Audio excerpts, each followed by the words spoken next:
Okay, calculating the pH of a strong acid solution. So, what you've got to realize about a strong acid, whatever that acid may be, so let's use our generic formula for an acid H, and then whatever the anion is, AQ plus water. If I could write the formula for water, that arrow is going to go 100% to the right. So that acid is going to completely break apart and give 100% of its hydronium ions from donating 100% of its protons. So if I was going to write an arrow for this equilibrium, it's not an equilibrium, it goes 100% to the right.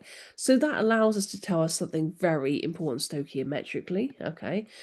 So for every 1 mole of our acid, we are going to get 1 mole of hydronium ions. And it's the concentration of hydronium ions, of course, that gives us our pH, right? Because pH is minus log of the concentration of hydronium ions. So essentially, this is just going to be a moles calculation where I've been given information about my acid. I've got to work out how many moles of acid that is, and then I'm going to compare the moles of acid to moles of hydronium. It's a 1-to-1 ratio most of the time, unless you've got some kind of funky stoichiometry. So always be on the watch for funky stoichiometry. And then I can just use the volume, in this case, of the solution in order to calculate my concentration of hydronium and therefore calculate my pH. So you should always write an equation for what is going on. Hydroiodic acid is HI. Hi. Um, so that's going to react with water to give me the iodide ion. That'll be the conjugate base of my hydroiodic acid plus hydronium. So again, we see that we have that 1-to-1 stoichiometry, just like in the generic example. So that's nice, right? Let's get my to the right arrow. Okay, so I can say that 1 mole of hydroiodic acid will give me exactly 1 mole of hydronium. So I've got a mole ratio right there, ready for the taking. So first thing I need to do is calculate my number of moles of hydroiodic acid. So what I'm going to do is I'm going to go from mass of high to my moles of high, and then I'm going to go to my, oh, hello, my moles of hydronium. And then I can use my volume to get to the concentration of hydronium. That is the plan, right? And once I've got my concentration of hydronium, well, then I can calculate my pH, can't I? So my mass, oh, it's in milligrams, so I've got to convert milligrams to grams. So naughty, 540 milligrams. 1 milligram is 10 to the minus 3 grams, right? So get a few more spaces here. That's what the milli prefix means, 10 to the minus 3 grams. All right, so I can stuff that in my calculator. I've converted milligrams to grams.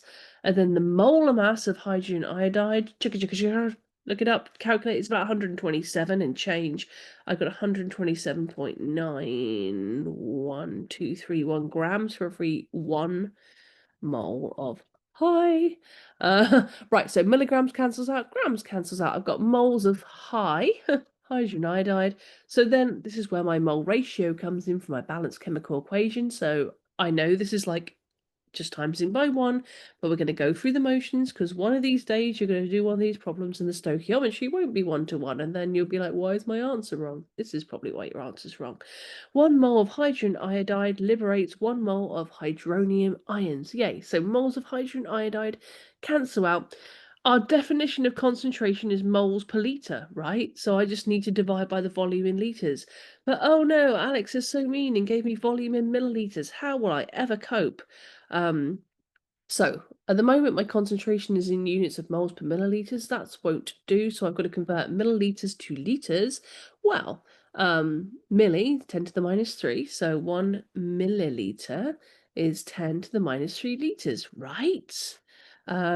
So if I stuff all this in my calculator, press equals, I should have just calculated my concentration of hydronium. So let's, ooh, that's a funky line. Let's just make sure everything cancels out and I end up with the units that I desire.